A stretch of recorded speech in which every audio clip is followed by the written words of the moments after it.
last week, an elevator video was released featuring Jay-Z and his wife, Beyonce's sister, Solange, attacking him. They were in some sort of brawl, and it was after the Met Brawl, or Met Gala, I should say, and now it's referred to as the Met Brawl. Anyway, someone who worked at the Standard Hotel had leaked it for $250,000, and TMZ was the news organization that obtained that video. It's an unbelievable amount of money for them to pay. It really is. I mean, God, and wow. It's just vicious, right? So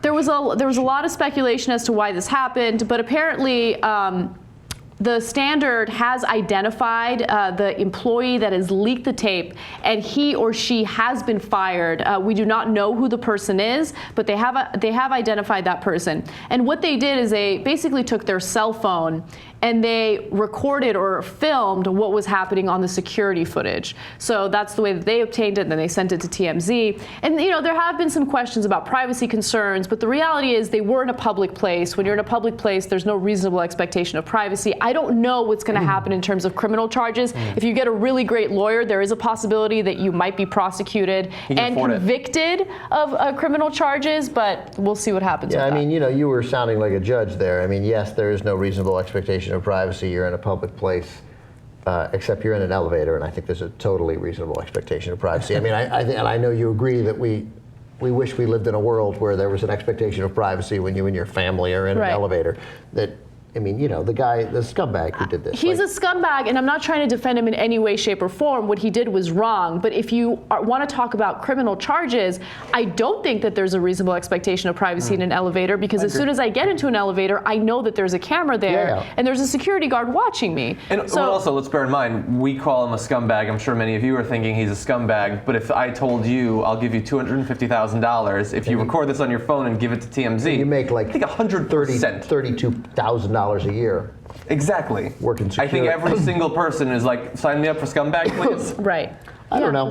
I mean, look, here's the thing. Some people wouldn't. Some people. It's a fight. It's not like it was them having sex and it's like, you're breaking up a marriage or something. They had a fight. No, but it's true. And also, the only other point I want to make about this story is, one, I hate that we live in a country where a tape like this is worth $250,000, and two, it's not worth $250,000. I defy you to show that TMZ has made $250,000 in ad revenue off of this. It's just made up. It helps them to say they can spend $250,000 on a tape like this. It's a publicity thing. I think that it drives more traffic to their website. You can't use that footage as a news organization unless you have some sort of partnership with TMZ, which we do, so we can use this kind of footage on our show. They do make money off of it. I don't know if they make anywhere close to $250,000. They're not going to get 500 million views off of it or something like that. Keep in mind, there are a couple of things. I'm not sure they won't, but and I don't know, page 6 says they paid $250,000. I have no idea whether that's even true. The way TMZ benefits from that is that no one else got that, and TMZ continues to establish itself as the only place to go to get that sort of content. And that is worth probably a lot more to them. Like, big videos come, it's worth it to them. This specifically, maybe they only made $83,000 on it, but to keep it from someone else and to keep their enormous market dominance of the TMZ being the place you go to for celebrity news, unfiltered, not given to you by publicists, I think it's probably worth it to them, which is probably, if it was $250,000, I suspect that's what the debate they had. Like, this matters to us.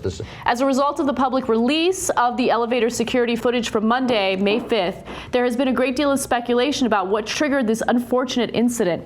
But the most important thing is that our family has worked through it. Jay and Solange each assume their share of responsibility for what has occurred. They both acknowledge their role in the private matter that is played out in the public. They both have apologized to each other and have moved forward as a united family. The reports of Solange being intoxicated or displaying erratic behavior throughout that evening are simply false. At the end of the day, families have problems, and we're no different. We love each other, and above all, we are family. We've put this behind us and hope everyone else will do the same. It's a nice statement. I feel like Jay-Z was such a man. Like, he's taking responsibility there when for at least that moment, he didn't need to take any responsibility. Like, he got attacked and didn't fight back. He's a man. And I like Jay-Z. if I were that family, I would be like, no, you were drunk. Let's say you were drunk. I mean, because otherwise you weren't drunk. Otherwise you weren't that. drunk, and it's troubling. like it's. So I would. I don't know. Obviously, I don't know whether she's drunk. That behavior in the recorded history of time, that kind of behavior is 1,000 times more likely to happen when somebody is drunk. But who knows? But whatever, it's a really nice statement. Good for the family, and I wish it had never come out, and I don't care either. And I hope they all get along. I like them. I'd like them to get along. Yeah. All right. They seem like good people. I like the Z's and the Knowleses.